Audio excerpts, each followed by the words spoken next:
ang pananayam sa revolusyonaryo tungkol sa halalan sa Tejeros. Bakit nyo pinili na mag-alsa laban sa Espanya imbes na makipag-usap?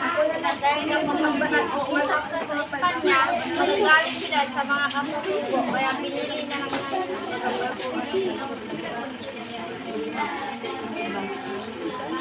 Ano ang pinag-uusapan sa revolusyon, yunaryo at halatan?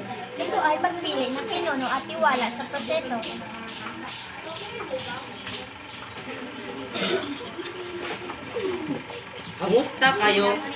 Kamusta po kayo nung nagtatago kayo sa bundok? Ano ang kinain nyo?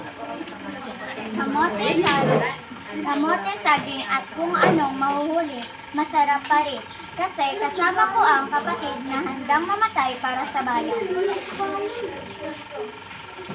Bakit naging dalawa ang grupo sa katipunan, ang Magdalaw at Magdiwang? Dahil ang Magdalaw papalitan nila ang KKK at ang Magdiwang ay hindi nila papalitan ang KKK.